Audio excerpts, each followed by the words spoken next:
What's worthwhile? Healing mind, body, and spirit. I'm Ramsey Zimmerman. I choose peace of mind, vitality of body, and joy of spirit over stress, exhaustion, or overwhelm. Together, let's explore and pursue the many ways to build holistic health and wellness. More guys need to be doing this, and more guys need to wake up to the importance of their health and well-being, because without your health and well-being, who are you? What are you? If you're not managing it now, again, I always push the dial forward. 5 years from now, 10 years from now, what's going to happen? And if you wait till that health crisis, that high blood pressure, that heart attack, that diabetes diagnosis, it's a lot harder to reverse than it is to manage. Hey there, it's Ramsey here. That was Rayner. Stretch is the founder of Midlife Mavericks and is a health and fitness coach based in Australia. He enjoyed success in his early adult life, first in the corporate world and then as a gym owner. But despite looking like he was in amazing physical shape, Stretch's health was actually in a nosedive. And it wasn't until he worked with a functional doctor that they figured out what was really going on with him. We had a great conversation and talked a lot about why guys push through and basically ignore our weird health issues for as long as possible before ultimately addressing them. Today, Stretch works with men to face their situations, talk about things with other men, and get truly healthy.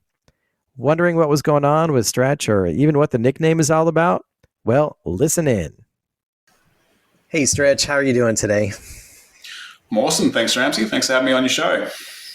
Yeah, absolutely. I'm excited to talk to you. You're a trainer, a men's health coach, and the founder of Midlife Mavericks, which I want to hear all about. But first things first, Stretch, what's up with the nickname? Tell me more about how you got that. It's a very good question, mate. And a lot of people ask, but believe me or not, I've had it since I was 5, and everybody calls me Stretch. So even my parents. I think the only person that called me Andrew was my grandparents for a long time. But as a little tacker, I probably started school a little bit early, and I was the smallest in the school, and I needed to be stretched apparently. So that's where the name originally started. But it followed me through sport. It followed me through high school. When I did work in the corporate industry, I'd sign my emails as Stretch, so everyone started to know me as Stretch, even in the corporate world. Yeah. And then as a personal trainer, it obviously suits quite well. So it stuck with me until this point. And to be honest, a lot of people don't know my real name. Yeah. Well, you already doxed yourself, so I don't have to do that. But I think it's good to have sort of a unique name. I don't know too many other Ramseys. I guess there's a couple of them rolling around, but not too many. And so Stretch, huh? So did you sort of feel like you had to stretch in a lot of ways? As a kid, you said you were, kind of small, and, did you have to sort of grow into that? Yeah, I was probably a little bit of a late bloomer. It wasn't until I sort of got to the age of maybe 13 or 14 until I started to shoot up. But up until then, I was definitely the little tacker of the classroom. I don't know whether it affected me that much. I'm a pretty extroverted sort of person. And I didn't let it sort of bother me too much. And to be honest, I didn't mind the nickname, so it sort of stuck with me.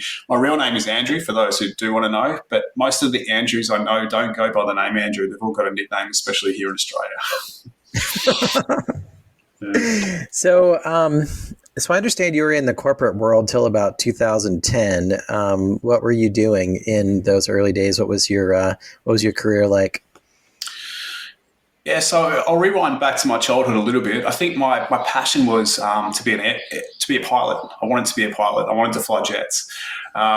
But, I didn't really have the money to get into aviation. And I thought maybe the Defence Force would be the way I'd go through there. And I did apply for the Defence Force, and unfortunately I did miss out on going for the pilot position. It was a pretty tough lot of testing. And then when that sort of got rejected, I was like, well, I need to go and earn some money so that I can get my pilot's license. What else am I good at? And at the time, my father was working for a telecommunication company here in Australia, and he would bring home a lot of computers. So he had a lot of laptops and computers, and I'd play around with that sort of stuff. And I thought, oh well, maybe I can go into computing, and that will be a good career for me to earn money and allow me to go and follow my passion. or the dream I was having, I suppose. So, yeah, I studied computer science, and then I got into the corporate world working for one of the big financial institutes in Australia. I was with them for probably 4 years in Melbourne, and had a few mates that moved to the UK, and I decided that, hey, that's a great opportunity. I can go to the UK, earn the pound, and travel. So, yeah, I put my job on hold in Australia and moved to the UK to work in the corporate world there. So it was the typical sort of, go to school, go to uni, get a good education, get a corporate job or get a good paying job, climb the corporate ladder. I think a lot of men sort of fall into that trap, thinking that will give them a sense of value, a sense of success, maybe purpose. But yeah, I quickly found out that it definitely wasn't the career I wanted to continue with. Yeah. So what happened? What was sort of the impetus? What did you find out and discover that was not the career for you? And what did you sort of pivot to next? Yeah, so the industry in the UK was very different to Australia. Like, I was permanent staff in Australia, and I came on board with a graduate program, and I actually really enjoyed that. It was a really well-structured sort of organisation, and I got a lot out of that. When I moved to the UK, I was contracting and going in and out of different companies. It just really felt like, it wasn't for me. Like, I'd leave work at the end of the day just feeling unfulfilled. Like, I'm making a big company a lot more money, or I'm helping a company grow. But what is that doing for the goodness of our society, of the world, of myself? And just looking around the office at the health and well-being of the people who were around me. A lot of guys stressed, a lot of guys overweight, unhealthy, a lot of older guys experiencing health complications. And me thinking, well, if I don't get out of this industry, in 10 years or 15 years' time, I'm going to be one of those guys. Okay, I'm going to have the money, but is that really what's important to me? And I felt that it wasn't aligning with my values. So I was questioning, okay, what are my values? What do I want in my career? At the time, I was training for my first marathon, which was the London Marathon. So I was very much into running and endurance sports when I moved to the UK. Just found it easy to be able to put the shoes on, go for a run, or go for a swim or a cycle. And at the time, I had a personal trainer. And I was like, well, what a cool job. I get to hang out in the gym all day. I get to train people. The people that are here want to be here. It's good energy. I've got a passion for all things health and fitness. Why don't I try that? I left my corporate job and stepped into the personal training role. My daily salary in the corporate job probably became my weekly salary in the personal training job. So I took a big pay hit, but it was something I was passionate about. And I thought, well, I'm going to roll the dice here and give it a shot and see what happens. If it doesn't work, well, what's the worst that can happen? I can always go back to my corporate job. I'm not going to lose free gym membership, if nothing else, right? Exactly that. So, I stepped into that. And to be honest, the first 8 months were pretty tough. Long hours, early mornings, late nights. And financially, things were going backwards in London with the expense of living there and trying to live off a minimum wage, really. So I did step back into corporate for 6 months. I went back into contracting, did another 6-month contract, saved that money, and was always with the intention of, like, all right, I'm going to go out and become a personal trainer, and I'm going to build my own business and be successful with that. Sort of after 2.5 years of being in the personal training industry, I opened my own gym in London, and it just grew exponentially from there. No regrets. I look back at it now and just think, wow, what a journey. Yeah, so you opened the gym, you got that going, and how did the gym business go? That's always kind of hit or miss, right? In terms of whether it's takes off and there's a ton of variables and right place and right time and all that stuff. How did that go? Yeah, we did really well. I mean, I was in a partnership. There were 2 other guys. We sort of came together to open the gym. We were focused on pretty much sort of the CrossFit model, but we weren't just teaching CrossFit. We had personal training and we did other classes inside of the gym. We were in East London, a pretty trendy part of East London where there weren't too many gyms, and we hit the ground running. So in the first week, we probably had 200 people go through the gym. We were giving away free classes. Come and try it, see if you like it. Here's our deals on becoming a member. And the business took off. after the first week, we had 100 signups, and the gym Wow. grew to probably 200 to 300 members, depending on the time of the year. Everyone's pretty transient in London, in and out. Summertime over there, everyone's gone to Europe to enjoy the summer, and obviously Christmas time, you've got a lot of expats that are running back home to spend time with family. So the membership sort of fluctuated up and down, but we were very successful, had a great gym model. And there were days where I would just pinch myself. I'm sitting in this amazing gym space that we've built, thinking, is this real? Like, this is my job. I come to the gym every day and I hang out with people who want to be here, that want to train, who value their health and fitness. And I'm making an impact on a huge number of people's lives. But that came at its own cost as well, because I went from a career maybe that I wasn't passionate about into a career I was so passionate about that I gave my heart and soul to the gym. At the start, we were working 7 days a week. You're there 6 a.m. in the morning and you're there 9 p.m. at night, back to back sort of thing. Hiring staff, managing staff, looking after the gym, all the stuff that goes with that. Some of the stuff that we're highly skilled in, and other stuff we're fumbling our way through as we go. And again, it took its toll. Burnout, health complications, probably overtraining, not taking care of myself as much as I should, taking on too many responsibilities. The business partnership wasn't great. There was a guy, one of the partners who, I didn't align with. He had a different vision, a different idea of what he wanted the gym to become, which added extra stress to the situation. And again, it made me step back and think, well, as much as I love this job, as much as I love the gym, again, is this aligning with the man I want to be? And to be honest, my health was going backwards. And to me, that's a big value in my life. And I made the decision that I needed to sell the gym and I needed to get back to Australia. I'd been in the UK for 10 years. I'd had the gym for 5 of those years. And the plan was never to stay in the UK. The plan was always to come back to Australia. And I sold my shares to the other partners and packed my bags and headed back to Australia. And actually at that time, my health probably was the worst that it had ever been. And it took me time to be able to heal my health and figure out what was going on for me, because I thought I was doing everything right. I had a good diet. I was training. I had a lot of stress on my body from, the high amount of work I was doing. But I couldn't quite put my finger on what it was until I actually worked with a functional medicine practitioner. Yeah. You were living the dream on paper. At least, right? You successfully made that transition from the corporate job to the business ownership.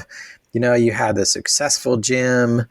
And of course, if you're a personal trainer and working out and at the gym all the time, you have to be healthy, right? By definition, because that's how it is. But that's not how it is it? So like, what was the thing that was really missing? What was tearing you apart? I mean, it's the stress, right? So what was that doing to you? It was a combination of things, and it was ongoing, and it sort of got worse over time. So, trying to ignore it, trying to push through wasn't the smartest move, or trying to think that I could fix it myself. Like, okay, I'm a personal trainer. I know everything about health and fitness. I'll just research it some more and I'll get on top of this. It'll be fine.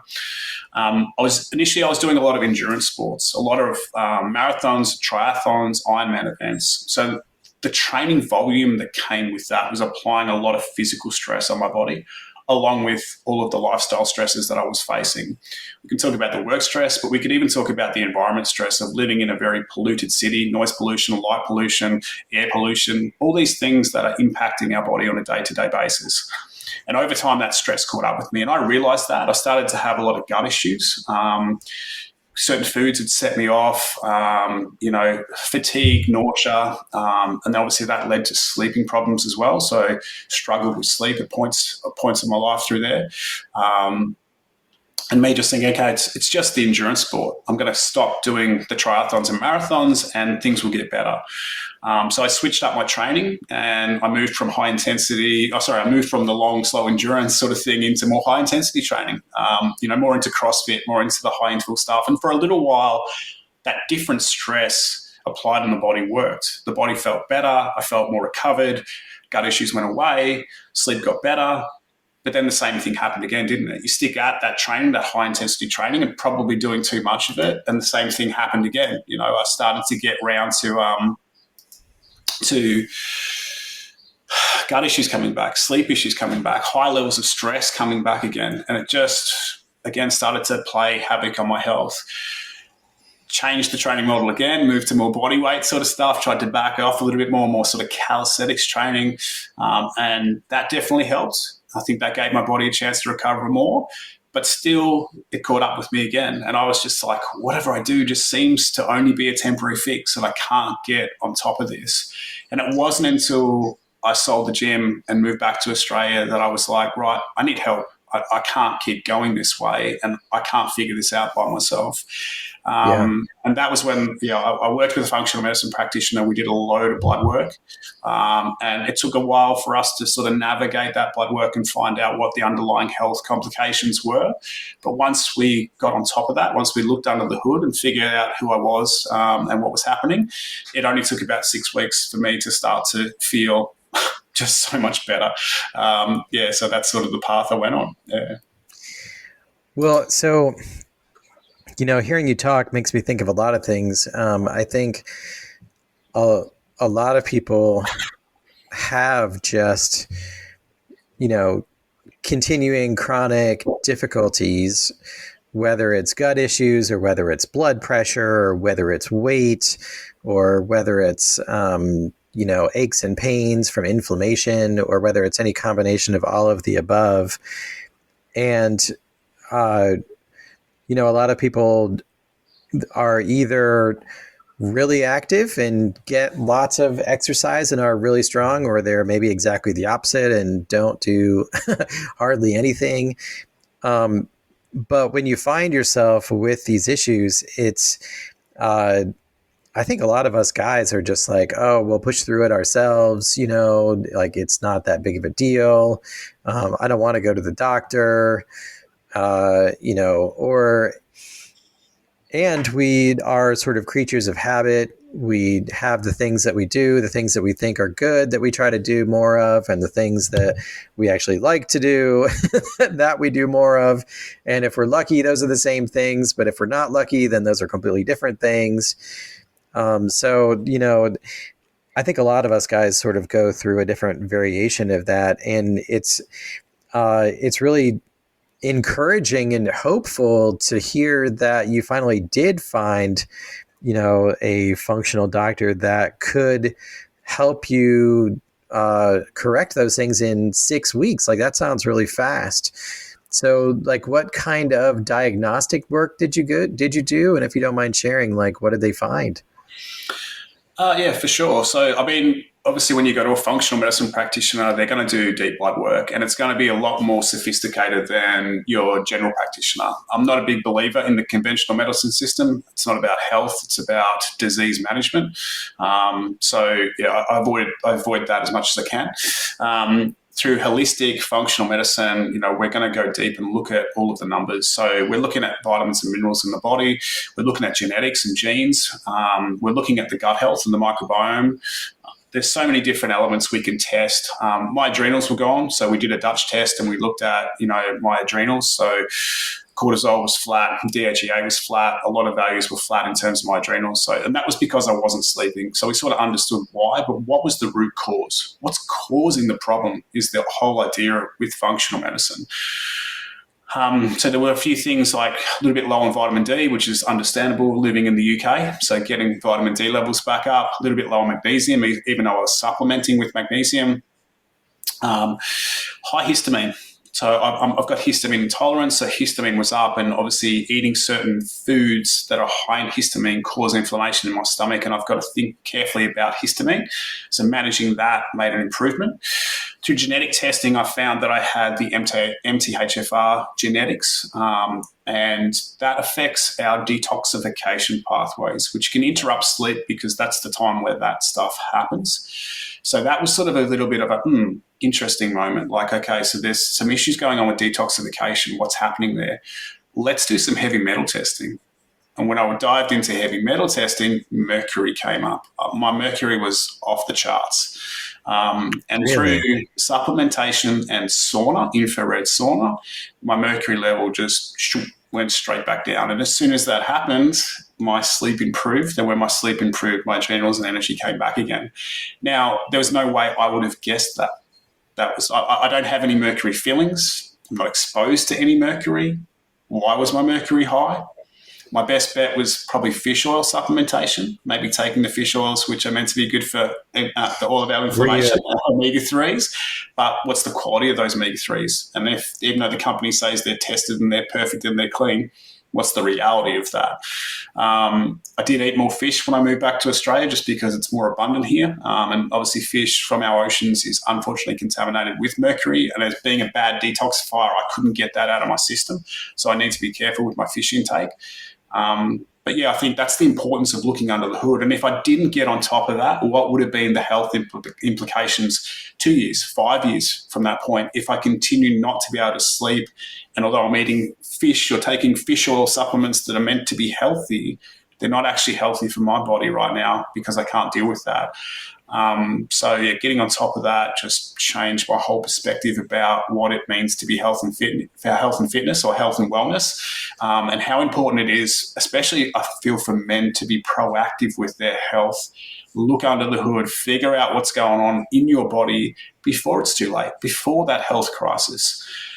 Take those proactive steps because it could change your life for the better. And is that what you do with men now through Midlife Mavericks? Like, tell me more about the work that you do and the services and what that looks like, who you work with. Give me some ideas there.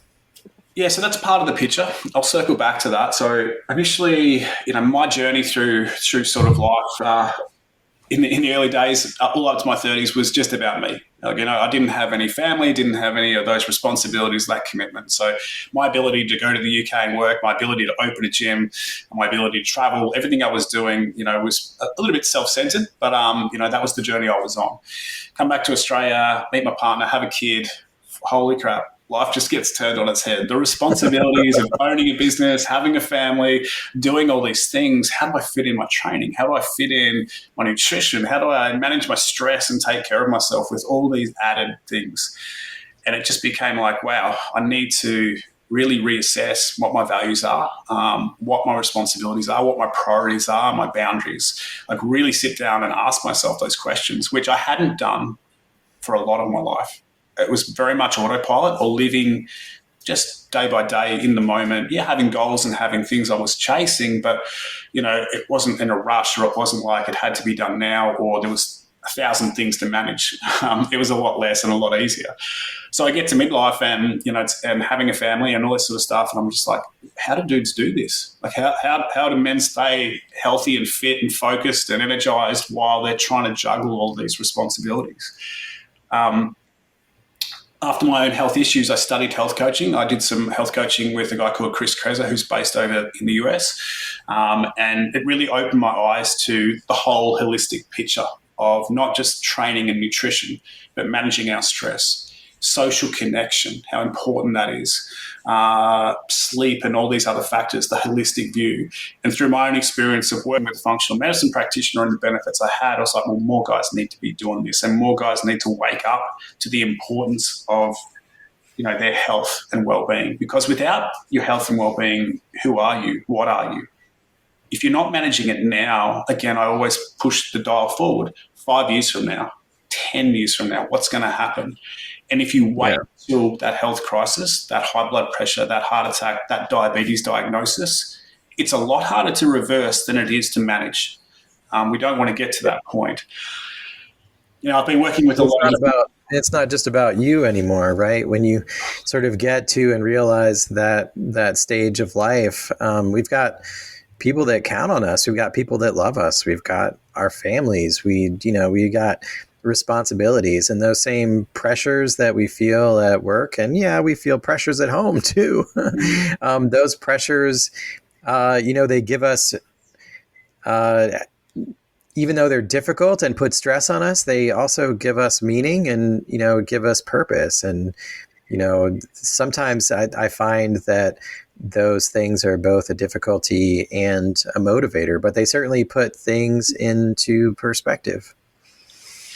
Yeah, I agree. I think sometimes men think that looking after their own health could be selfish. I don't have time to train, or if I train, that's a bit selfish because my partner doesn't have time to train, or I need to spend more time with my family, or all this going on. But are you actually present with your family when you show up for them? Are you just in the room, or are you actually there, really present, listening to what they're saying, playing with your kids? Or not. And if that's the case, well, it's like, well, you're obviously not prioritizing your own health. And if your health starts to slide, like you've just mentioned, what impact does that have on them? And I feel that when we take care of our own health and we prioritize our health and we set boundaries around that, it actually helps us show up as a better partner, as a better father, as a better leader, as a better man. Yeah. And, newsflash for any guys who are listening who are, guess what? You're not the only one experiencing this. It's like, I think we we all are, but we all try to sort of exist in our own, in our own space. And guys, we just project that everything is fine, that we're fine, that we're strong. We're taught from a young age that we should be strong and independent, which is good. We should, in fact, be those things.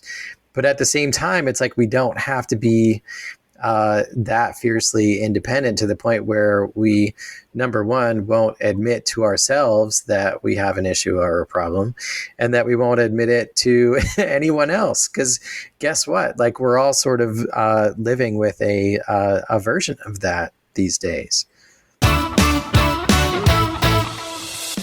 Do you feel exhausted before your day even starts? Or do you struggle to balance demanding work and family with everything else? Do you wonder how to say no without guilt or set boundaries when everyone needs things from you? Does burnout feel inevitable no matter how hard you try to push through? Then check out my new book on Amazon, Stress Response. Manage your response to stress in order to reduce anxiety, avoid burnout, and find calm and steady focus. Now available on Amazon.com. Yeah, it's a thing that I think a lot of men are stuck in, and it could be like the masculinity that's been handed down to us from generation to generation. And we think about that pushing through, I can fix this myself, I can ignore it, it'll go away sort of mentality. And it's not helping men. We can look at the statistics worldwide and see men's health on the decline, suicide rates are going up, all the things that are impacting men. And the question is why? Why are men not stepping into this work, looking after their health, both physically and mentally, and doing what's needed to be, I suppose, there for their family, there for their friends, there for their aging parents, all these things that are happening? Our definition of success, like, do we question that? Like, for me, the corporate world was success and climbing the corporate ladder and earning the money. And then that didn't align. Okay. So then it was the gym, that was success. But then that burned out my health and I was chasing that success and it wasn't working. So then I was out of alignment again there. But I think it's easy to hide in the areas of our life that give us success. And what I mean by that is we go to work and we tick the boxes, the to-do list, the emails, the project, the meeting, whatever it is. And it gives us this feeling of achievement or success. I'm doing something. I'm valued here. I'm productive here. But is that really a definition of success? Is that really helping you? But that's an area where I can hide. I can go to work and I can feel great. And there's nothing wrong with that. But what am I ignoring? How is my relationship? How is my health? How am I? So it's almost easier. There's all these things going on outside of work that we could be hiding from because we don't want to face what's uncomfortable. Yeah. No, that's such a great point because we have, it's in a way, it's almost easier to tick the boxes that someone else provided to you. And it's safer that way. It's like, well, this is, these are my metrics. These are how I'm being measured. This is success. And so I can tick those boxes. But what if those are not the best or the only forms of success or what you really need in the long term to be happy and healthy and, sustained? Do you think that this is sort of Do you think that this is a widespread kind of issue and problem, or do you think that it's a smaller percentage of the population that has these challenges? I think in one way, shape, or form, all men have these challenges. And I think Yeah. it's a natural part of our life. And I think, our definition of success, the definition of a success in our 20s and 30s is very different in our 40s and 50s. But do we stop and redefine what success means to us? I think midlife is that turning point. We're halfway through. There's the next chapter coming now. And we start to question, like, what am I here for?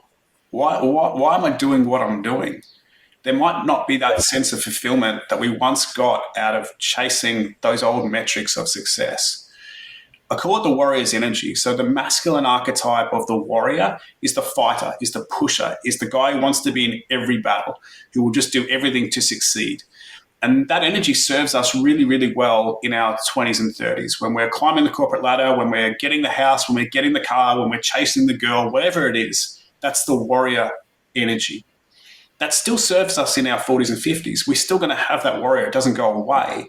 But the king energy starts to call us, the masculine archetype of the king. He's more grounded. He's wiser. He's more in touch with what really matters in life. He's there to protect his castle, protect his people, and look after not just himself, but others. And it's a different change in energy.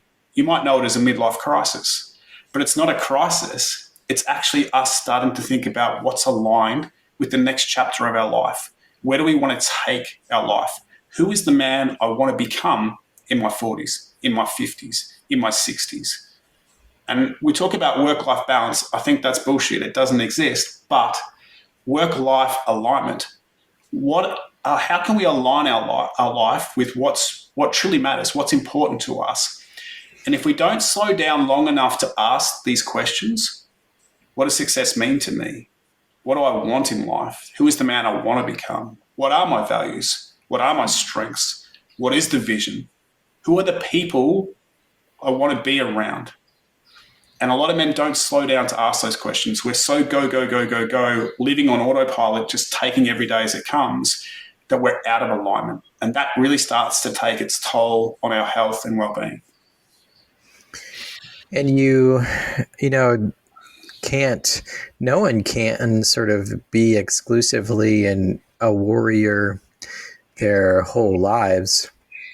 It's like it's very difficult, if not impossible, to maintain that kind of level and energy. The king has many warriors on his behalf, and I think of a king too. I think of a king as having people within his structure, and if we're talking about a benevolent king, which I hope we are, then the king is also a mentor in addition to being a protector. I think another archetype that's important for men is the transition to the idea of being a father. Mm. And whether you're talking about literally a father or you're talking about sort of metaphysically being a father, that father or mentor, is there also some significance and importance, do you think, in terms of serving and helping others and bringing along and, surrounding yourself and, passing it on to the next generation of younger warriors? 100%. And I think leadership is the word that comes to mind there. The king is a leader and he leads in a different way. The king is still a warrior. He can still get involved in the fight, but he would prefer to be able to sit back and help others succeed. And it is that guide and it is that mentor. What can I give back? The warrior is all about what can I get? Give me more. I'm going to fight for this. But the warrior's life is limited. And if you keep stepping into every battle, at some point, it's going to catch up with you. So we need to step into that role of the king and step back and have that leadership role. And I think that comes as a part of being a father and being a mentor. And I think kids are one of the best teachers. They teach us to slow down. They teach us to be more present. We just have to be awake to that, aware to that, and be able to listen to that. I experienced that myself with my daughter. It's like you can't be having your head elsewhere and be thinking about work and thinking about everything else. You need to be Yeah, they know. 100% present. And, it's They a good know. They thing. figure you out. They'll call you Exactly. out on it too. At least my kids will. Yeah, good on them, and so they should. Yep. Man, I taught them to think. Oh, what did I do that for? now they're out thinking me and calling me out on my own BS. Exactly Yeah, that. And it no, comes back to, again, it's like, absolutely. who are the people that are the most important to you? Sit down and write down the 5 people who are the most important to you in your life right now. Your partner, your kids, maybe your aging parents, maybe a couple of your mates, whoever it is. Then go and look at your calendar and tell me how much time you're spending with those people. If they're so Yeah, important with you, you've got to make more time for them, because they're not going to be here forever, and neither are you going to be here forever. Is work really that important? Is training really that important? What's important to you? Where are your boundaries? Where are your priorities? Does your schedule match up to those boundaries and priorities, or are you living out of alignment? We look at, people in their 80s, maybe 90s, they're on their deathbed and they're looking back at their life. What do they regret? Do they regret not working harder? Do they regret not earning more money? Hell no. They regret not spending more time with the people they love. well, yes, and this idea that we have in our heads of I am working this hard for you. I'm working this hard for my family. I'm working this hard to provide this life for my spouse and my kids. But then if you're not actually spending time with them, or if you're not doing things with them, or if you're not paying attention to who and what they are and what they're becoming, then if you ask them the question, do they want you to work that hard for them?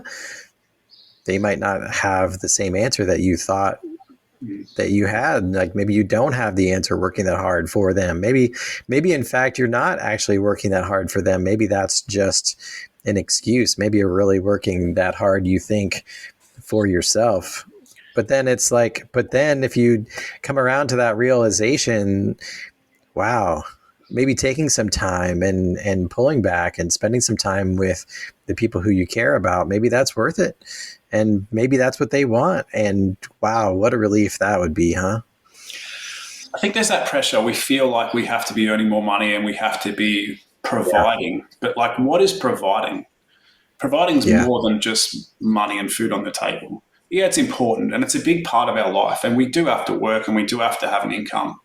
But I think providing is about a lot more than just that. And sometimes it could be looking at, okay, well, how am I living my life? What are these expenses that I've got? Where am I living? What's the car I own? What's the house, the mortgage, everything else? Do I really need all of that? Or could I downgrade all that sort of stuff so I could work less and spend more time with my family? When I reflect back on my childhood and growing up, the moments I think about, the quality moments I think about with my dad had nothing to do with what he bought me or the money.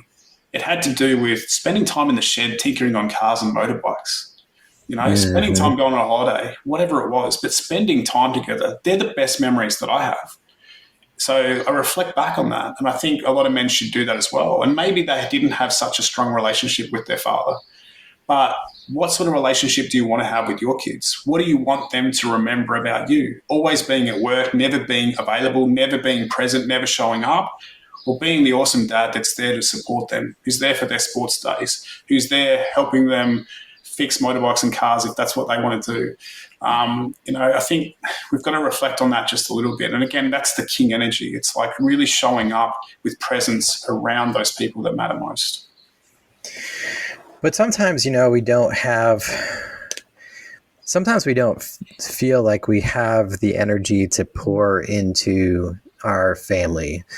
And what about the idea of men connecting with other guys who are in a similar stage of life, who have similar kinds of experiences or recent experiences? What's the value of, brotherhood and, working, talking to peers? I'm so glad you asked that question. And it's something that if you'd asked me that, a few years ago, I wouldn't have said the same answer. Because I think we do feel that we can do it ourselves. And I feel a lot of men, for me, what happened and might have for you as well, is we go through life where at a younger age, we've got a lot of close mates, growing up at school, playing sport together, doing all those things. Maybe when we go to university, we've got a lot of close mates. We're at university. Then we start our working career, and it's a little bit different. Or then we get married and we have kids, and we might move away from our mates, or they might move away. Our connections start to break. And a lot of men report that they don't have 3 to 5 really close friends. And loneliness is a huge killer. They say that, loneliness is as bad as smoking 15 cigarettes a day. But we just lose those connections. And we go back to, our ancient tribal times, and we think about, our ancestors, and think about how they spent time in the tribes. The men would go out hunting together. Okay. So the elders would teach the young boys to become warriors and to hunt and to gather and help support the family. And then they would sit around the fire and they would share their stories, their wisdom, their skills, information about the land. And there would be times where the men were just with men, working together, learning from each other, growing from that experience so that they could protect the tribe. We've got young boys stepping into becoming the warriors. We've got the warriors stepping into becoming the elders and the holders of information. There's a whole sort of network of, these skills being passed up and down. And we don't have that anymore in our culture. The rites of passage and the rituals that would happen there. Men need to connect to other men. We need that time. It's in our genetics, okay? We can't necessarily open up and share our stories to our partners, maybe to our parents, the way we can with other men. And we can't necessarily learn from others who are not in the same shoes or position that we're in. I find inside the Midlife Maverick community, when one man opens up and shares his struggle, it could be something that's going on in his relationship right now. It could be how he's feeling at work. It could be the stress about his health and where he's going. The other men aren't there to fix or give advice. They're there to listen, to support, to ask better questions, to get curious about what's happening there. And some of them are even there just to read it and go, hey, I'm on that same journey. I'm feeling what you're feeling. And just that in itself can help men go, I'm not the only one. I understand that there's others out there on this same journey, feeling the same struggles. And that can lift a load. And men can support men in that way. Whereas I don't think we can get that same sort of connection from the women in our life or in isolation, trying to push through by ourselves. So through community and support of brotherhood, men can actually grow stronger from the shared lessons, the shared struggles, the shared wins, and the value that we have as a community of men, going back to that tribal sort of ancestry that, men have gone through. So is your Midlife Mavericks community open? Is there an opportunity for guys to join and to begin to experience this for themselves with other guys? Yeah, 100%. I've got different tiers inside the Midlife Maverick community. And there's a free tier where you just get on board and come inside. You get to see all of the community there, the general conversations and chats we have, and you can participate in those chats and conversations. There is what we call the King's Rhythm. So we're working on creating habits and routines that help men work on their health and well-being, physical, mental, relationships, all these different things. There's a Warrior to King program or a framework that I've set up, and the idea is to help men move some of that warrior energy into more of the King's energy. It's a journey we take them on over 9 weeks. I'm probably going to make it 10 weeks just because there's more we could add to it, just a little bit more to help men just connect the dots. But it's learning to let go of some of the warrior energy. Where is the warrior still showing up in my life, and where is that not serving me? It's learning to look at the King's energy. Where do I want to show up like the King? What are my values? What is my strengths? What is the vision of the man I want to become? So asking those deep inner questions so we can start to realign our life with what matters most. And then creating a framework where we can start to make commitments about the small things we're going to change, reflect on those commitments, and continue to move forward with the support of the other men in the group. So the Warrior to King framework just creates this repeatable framework that we can work through to help us continue on the journey. If we're standing at the bottom of Mount Everest and the peak is up there, it looks like a bloody long way away. And sometimes that fear or that uncertainty can make us go, no, look, it's easier just to stay here than it is to climb that mountain. But if we can take one step, what is that one step? If we take one step in the next 30 days, awesome. If you take 2 steps in the next 60 days, awesome. In a year, you've got further up the mountain. In 2 years, 5 years from now, if you continue to be proactive about these small incremental changes, you're going to be a very different man from who you are today. So that's the idea of the Warrior to King, being able to set that up.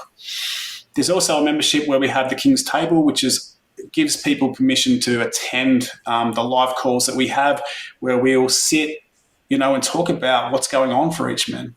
What's going on in your life right now? What are your biggest struggles? What are the challenges you're facing right now?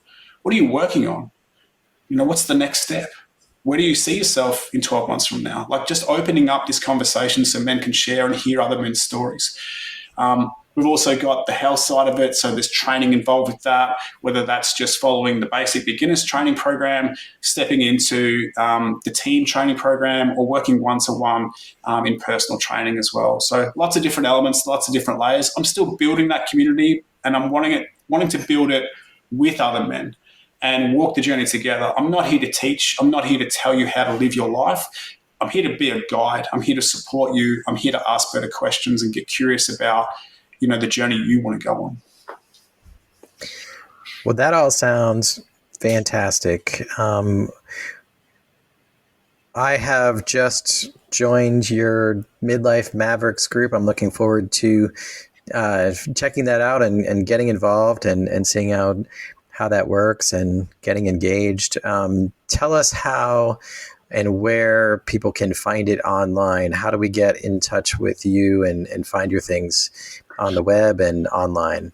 Yeah, the best place to go is the website, because there's obviously links to everything from there.